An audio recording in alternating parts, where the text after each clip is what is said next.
Bonjour les amis turfistes, c'est Simon, j'espère que vous allez bien, que vous êtes bien installés, que vous êtes quoi noter, les infos, les tuyaux. Base Choco Tocard du jour pour ce samedi, allez, on fait un prono. Espérons inspirer ce samedi, mais attention, si la course est magnifique, hein, nous avons des chevaux de super qualité. C'est une course labellisée B seulement, hein, à Vincennes ce samedi, à 15h15 bien sûr. Ils sont tous sur 2700 mètres, la course est fermée au gain et fermée en nage. Ah, écoutez, c'est des chevaux de 6, 7 et 8 ans de très grande qualité, hein. C'est une B+++++, hein, j'ai envie de dire. Ouais, on pourrait retrouver en plus en course nationale comme ça, fermée aux Européens. Ouais, une course de groupe, hein. On rajoute les Européens, ça fait un bon groupe. Mais bon, écoutez, les conditions sont ce qu'elles sont. Beaucoup de bons chevaux. Il va falloir être fort, hein, pour trouver la bonne combinaison ce samedi, puisque elles sont très nombreux à pouvoir jouer le podium, je trouve, malgré le faible nombre de partants. Bref, les amis, on va étudier ces 13 partants un par un dans l'ordre du programme, et bien sûr, on parle du prono ensuite. N'oubliez pas le petit pouce, bien sûr, comme tous les jours. Merci à ceux qui le mettent tous les jours, vous êtes les meilleurs. Allez, let's go avec Ivanov, qui est l'impasse du jour, puisque ce spécialiste du trop monté n'a pas été revu en compétition depuis août, et est présenté avec ses fers ce samedi après-midi. Vous l'avez compris, aucun regret de le rayer, hein. Passons au numéro 2, Japlou Turgot. J'ai senti un Mathieu Abrivard assez confiant dans les colonnes de génie. Je dois dire que le professionnel est souvent un peu confiant. Là, il est un peu plus que d'habitude. C'est vrai que son cheval est très régulier, cherche sa course, hein. Il a été remarqué dans le GNT, c'était derrière Hadès de Liton, qu'on retrouve aujourd'hui. Il a ensuite confirmé sa forme face aux 6 ans, face aux seuls 6 ans. Aujourd'hui, je le rappelle, nous sommes avec les 6, hein, donc les J, les 7 et les 8 ans. Donc bah, ça nous fait un engagement finalement pas, pas si mal, hein, pour ce numéro 2, Japlou. Bah oui, hein, puisque vous l'avez remarqué, dans ce tableau des partants, c'est le seul J au départ, hein. Bon, bah écoutez, j'aime beaucoup. Voilà, tout bien pesé ce cheval, vu bah, ses dernières courses, l'engagement du jour, je trouve très bon, et la confiance de Mathieu. Allez, passons au numéro 3, Imberland, qui aime les courses rythmées. Je voulais conseiller avec, on va dire, une bonne inspiration ces derniers mois. Malheureusement, pas avec une bonne inspiration la dernière fois, puisqu'il n'a fini que 6ème. Alors c'était au niveau européen. Bon, je rappelle que la course du jour ressemble fortement à une grosse course, hein, les amis. Donc, bon, en termes de catégorie, on va plutôt se fier à des titres pratiquement au niveau groupe, hein, avec ses chevaux aujourd'hui. Donc, bah voilà, c'est encore relevé aujourd'hui, mais évidemment, je le vois encore pour une place, même si je dois dire quand même qu'il m'a un petit peu déçu ces dernières semaines, on va dire, avec ses places seulement, entre guillemets, des places, et puis sa 6ème place un peu, ouais, décevante en dernier lieu maintenant, ouais, voilà, avec un bon parcours. Et David Thomas, qui ne le connaît pas trop, Imberland, ce numéro 3, doit jouer l'arrivée, hein. Ils sont pas mal à jouer l'arrivée, à pouvoir jouer l'arrivée aujourd'hui, il en fait partie, bien sûr, parmi les chances régulières. Que la musique est bonne avec Iguane de Caponnet, le numéro 4. Eh bien, écoutez, actuellement, hein, bah, c'est une période de forme euphorique, hein, pour ce fils de Hand du Vivier. Voilà, c'est plutôt bien l'engagement dans le quartier du jour. Son accessite d'honneur en septembre dans le prix du Mont-Saint-Michel. Alors c'était ici même à Vincennes, hein. Il était battu seulement par l'excellent Inred. Il devançait Imberland, qu'on retrouve aujourd'hui. Ça en fait naturellement un super candidat au podium, voire mieux, ce numéro 4, si Johan Le Bourgeois est inspiré. Bref, vous l'avez compris, j'adore ce numéro 4. Passons au numéro 5, Hollywood Dubois. Beaucoup vont l'oublier sur leur ticket. Moi, je pense que il faut mieux retenir son avant-dernière sortie que sa dernière, où il a joué de malchance, il était enfermé. Il me semble qu'il avait quand même pas mal de gaz ce jour-là. Voilà, le cheval doit bénéficier d'un bon parcours d'attentiste pour se distinguer, donc c'est le gros risque, évidemment, tout sera une question de déroulement. Mais vu sa perf, le coup d'avant, l'impression visuelle de la dernière fois et sa cote, on va voir ce qu'on en fait de ce Hollywood Dubois.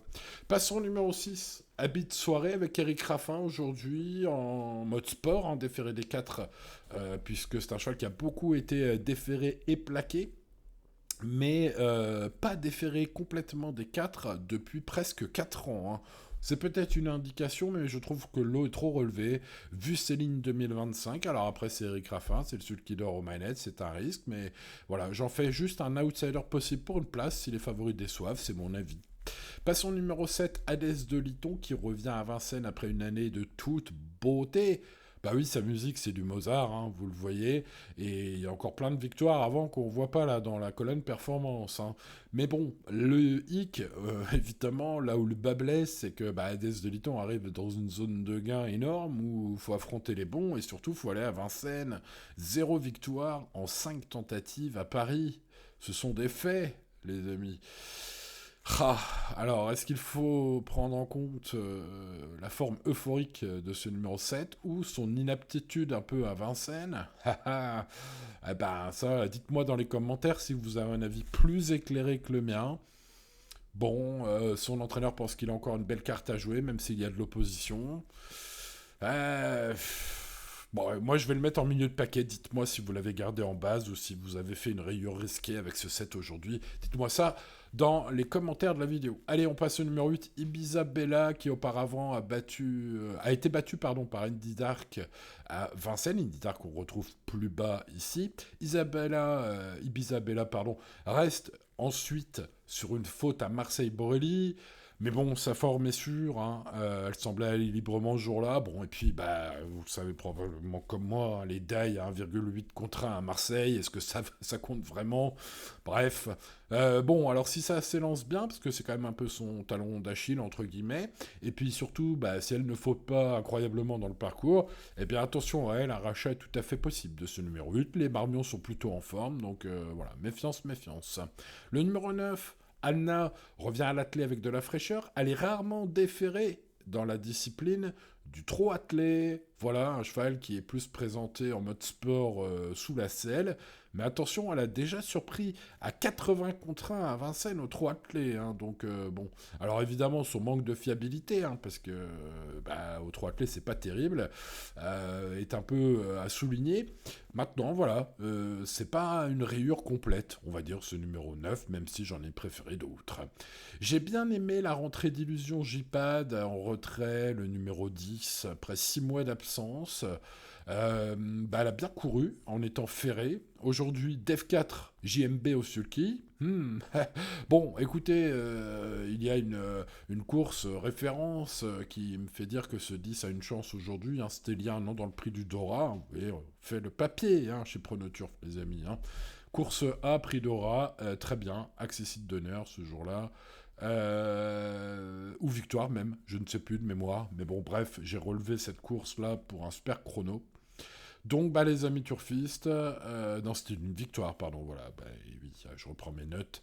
Voilà, c'était une victoire canon dans le prix du Dora. Bon, bref, tout ça pour dire quoi? Pour dire que ce numéro 10 a une chance aussi, même pour le podium, hein. Ils sont nombreux à jouer le podium aujourd'hui. Ce sera le cas, évidemment, bien sûr, d'Indy Dark, le favori logique du jour, ce numéro 11, qui carbure au super ces derniers temps.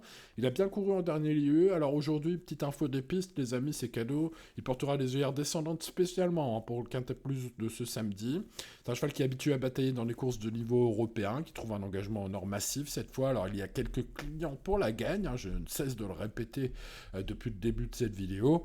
Mais bon, il en fait partie évidemment, hein. Benjamin Rochard sur Equidia précise que ça va se jouer au parcours pour la gagne. Je rejoins totalement Benjamin sur son avis. Voilà, il a un super cheval, une super chance, mais ils sont quelques-uns à avoir une super chance. Passons au numéro 12, Ilaya, qui est une chic jument, qui a fait un hiver remarquable à Vincennes l'année dernière. Elle revient après un petit souci de fièvre, ça m'a inquiété un peu. J'ai mis un peu plus loin dans mon prono, plus pour des champs réduits aujourd'hui, mais c'est une jument attentiste qui, si elle a un bon parcours, peut tout à fait couper nos rêves, à l'instar du numéro 13, Indigo de Fontaine, hein. Ça fait désormais plus d'un an qu'il n'a pas chopé le moindre podium, mais l'engagement est évidemment idéal. C'est le cheval le plus riche au départ, vous l'avez compris. Au final, c'est un outsider aussi intéressant.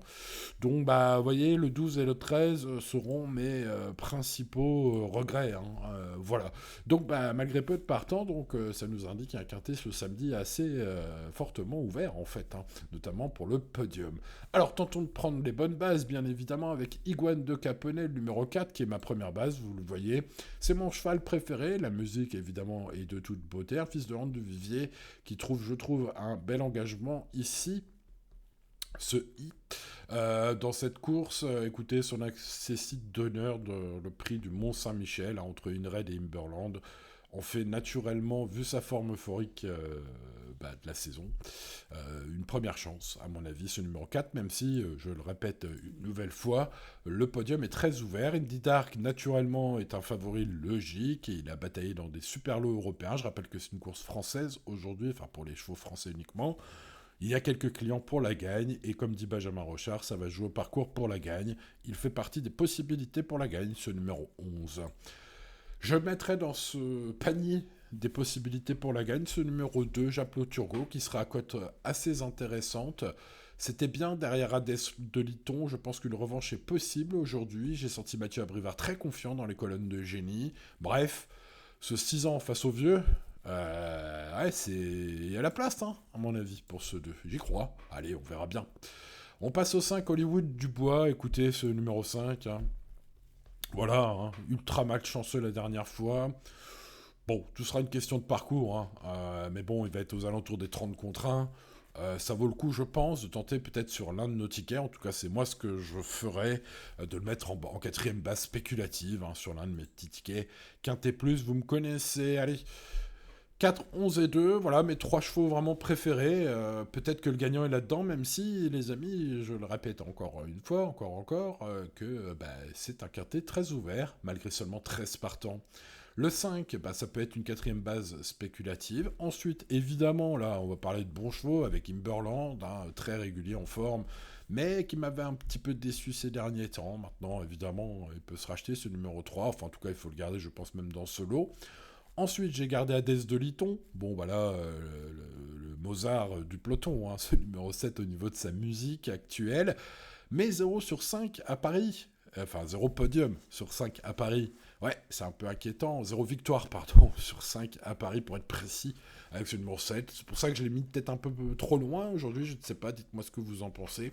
Et puis, ensuite, bien sûr, le 10, Illusion J-Pad, en mode course après une bonne rentrée ferrée. Aujourd'hui, les Dev 4 avec JMB méritent une belle mention, à l'instar du Marmion de service, Ibisabella, le numéro 8. Je sais que vous êtes nombreux, hein, sur ma chaîne, les amis, à bien aimer Jean-Paul Marmion, c'est normal. Le pro est très attachant. En plus, il est plutôt en forme. Ses chevaux sont plutôt en forme. Donc, bref, ce numéro 8 mérite aussi une mention, peut-être plus pour les places, hein, vu ses lignes perdantes d'Indy Dark, par exemple. Mais attention, bien sûr à ce 8, et puis les gros regrets, hein, le 12 et le 13, Ilaya et Indigo de Fontaine, hein, l'engagement est superbe. Des chevaux qui ont besoin soit d'un parcours parfait pour s'exprimer pleinement, soit de rassurer un petit peu en piste ces derniers temps, mais qui sont tout à fait capables de nous couper nos rêves. Bref, vous l'avez compris, je pars sur un indice de confiance de 5 sur 10, qui est quand même pas terrible, hein, pour seulement 13 partants, même pas bon du tout, je dirais. Bon, on va donc rester raisonnable, faire quelques petites combis pour ma part. Voilà, pour ce qui est de mes tickets, bien sûr, vous les retrouverez avec mes dernières minutes pour ce quintet sur mon service VIP, mais ça, vous le savez. Allez, j'espère vous avoir bien informé et bien aiguillé, en tout cas, pour faire vos choix ce samedi. Je vous souhaite bonne chance, restez bien sûr raisonnables. Les amis, jouez responsablement comme tous les jours et tout ira bien. Voilà, allez les amis, merci de votre fidélité et à demain pour de nouvelles aventures. C'était Simon. Ciao, ciao.